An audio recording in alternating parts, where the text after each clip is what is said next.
I hate to break it to you, and I love you too, and I have a tremendous respect for your intellect and everything, but there's a much greater chance of 1% that you're wrong. Okay? You seem to think that because it seems, and I'm not even going to admit that it is the truth, but it seems that a majority of voices are with your side. No one thought Hillary Clinton could win because, the poll said it was like 80% chance. Well, it's still 20% chance that it wasn't going to be Trump. It wasn't going to be Hillary. And that's what happened. Mm-hmm. Mm-hmm. And I think it's even more with medical.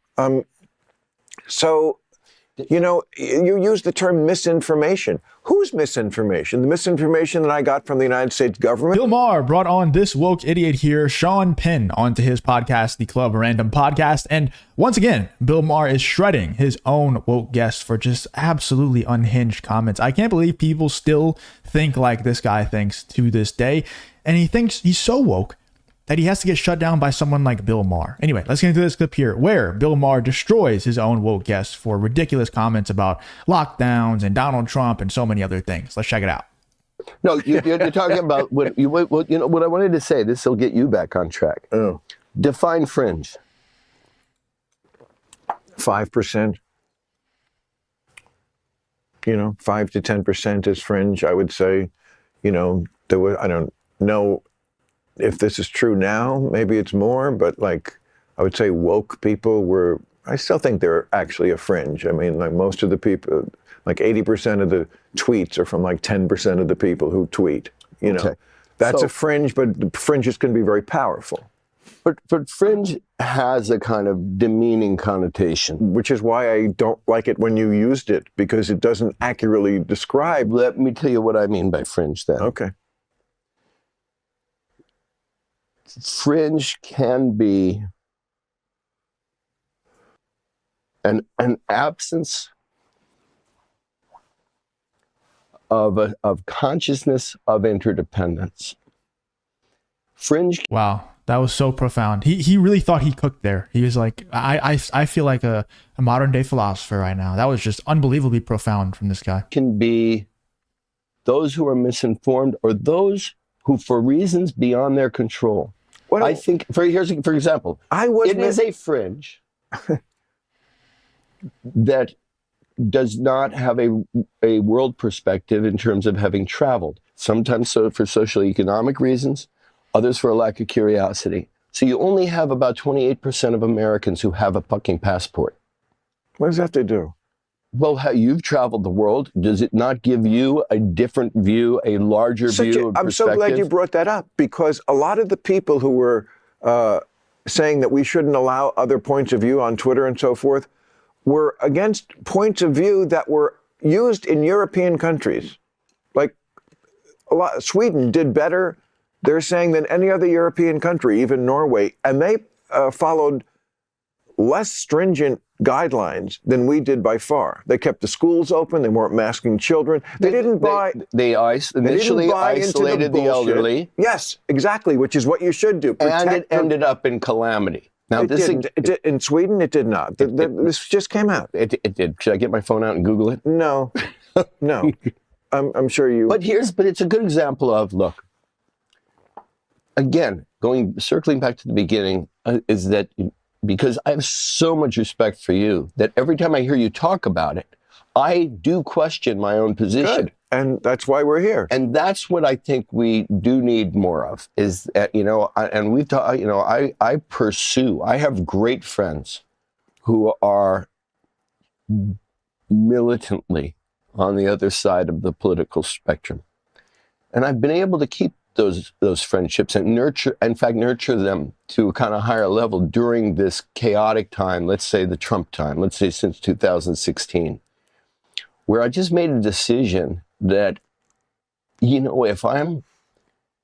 that 1% chance that I'm wrong is the reality, I want to keep challenging it. Well, I hate to break it to you. Yeah, I feel like Bill Maher's about to absolutely cook this guy, because he is wrong, and the statistics prove that he's wrong, and everything that we found out since all the lockdowns and everything like that, from, leaks from the government, whistleblowers, and Donald Trump taking office and exposing a lot of this BS, like everything that we found out has pointed towards these people being wrong. The thing is, no matter how much evidence there is, no matter how many people like Bill Maher wake up and try to tell these people, like Bill's about to do right here, that they were wrong, they're never going to admit it, because they're just going to say, every time they're faced with facts or evidence or logic, they're just going to say, oh, you're just a conspiracy theorist, Bill.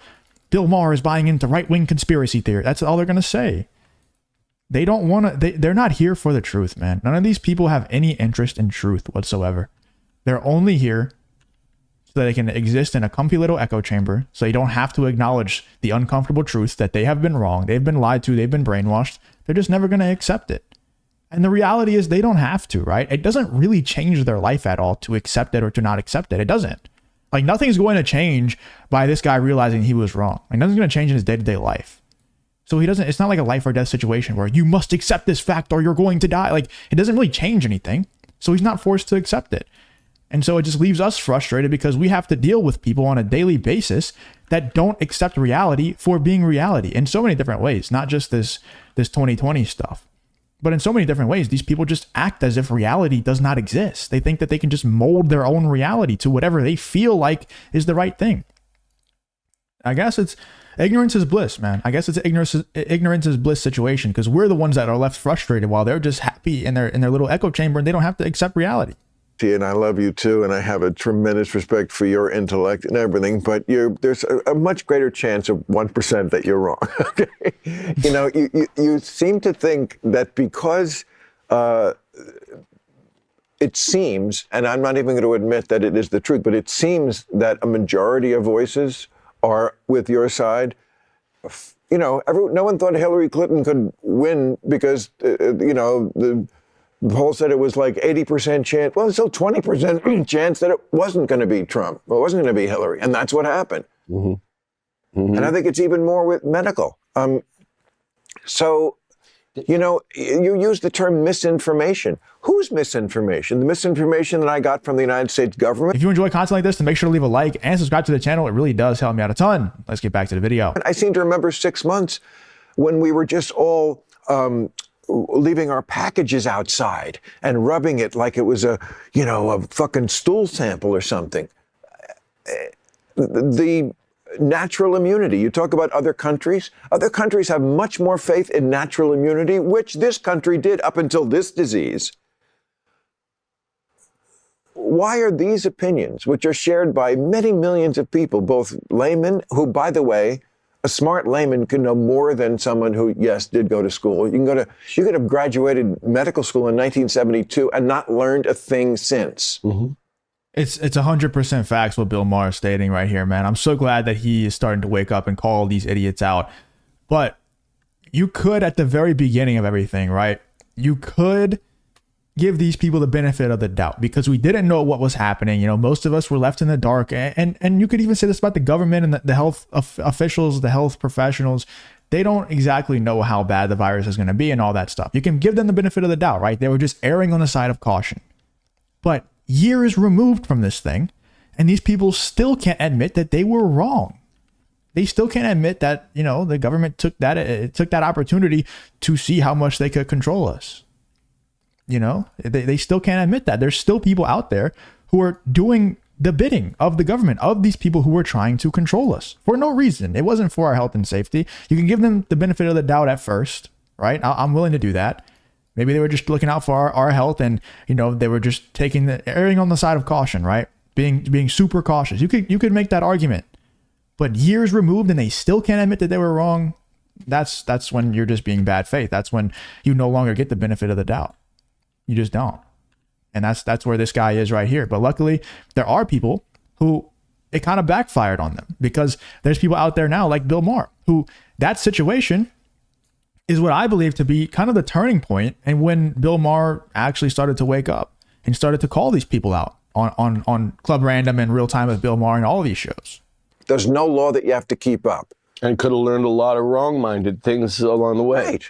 And I think we were told a lot of wrong-minded. Yeah, but it goes to a bigger question, because I'm looking at this guy over your shoulder. In terms of leadership, in terms of governance, in terms of media communication, what do we do next time where there is a threat? First of all, And we've got to get on the same team about something that nobody can know completely. first of all, have the guts to tell the American people there's something bad going around. Here's what you can do.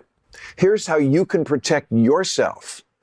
Don't stay home day drinking and overeating. That's going to have the reverse effect. The first thing I said in March of 2020, our last show on the air, I said... You just picked two things that I did during COVID. I said, sugar, stress, sleep. Stop eating sugar. Stress, don't stress about it more than we have to. Get sleep. And of course, people got unhealthier. So when you say 1 million Americans, yes, of course, but it's such a blinkered way of looking at health, because there are so many factors that go into whether you're healthy or not, or whether you are going to get felled by that disease. Millions of people never even knew they had it. Mm-hmm. Everyone has had it by now. It's a virus. It's everywhere. You're soaking in it. We're breathing it right now. Okay, so... Well, now I forgot. That's okay. What I can... Well, there was the point that Bill Maher was trying to make right there, where he lost his train of thought, is that there was a million different reasons why so many people, it caused so many issues with people. And a very large reason of that is because people are so unhealthy in the country already. And then the advice that we were given from the health officials and professionals made us even more unhealthy, mentally, physically, in every way, right? And then also, I don't want to go into this too much, but the way that they were counting the deaths and things from the virus was not really a good faith way of counting them. I actually knew someone in my family who passed away during that time, and they definitely did not pass from that virus, right? I don't want to say like what happened, but they definitely didn't pass from that virus. And because they found a trace of the virus in them post-death or whenever they did, they counted it as a death from that virus. And if you do that on a large enough scale, because hospitals were given money, right? They were given money for having deaths from that virus. So obviously they were incentivized to show that they had deaths from the virus because they got money for it. That's not a good, healthy way to, attribute deaths and, the effects of a virus at all. That's very bad faith, and it's honestly evil. It's extremely corrupt, and there needs to be consequences. Anyway, let me know in the comments what you guys think about Bill Maher shutting down this woke idiot for the ridiculous takes that he had.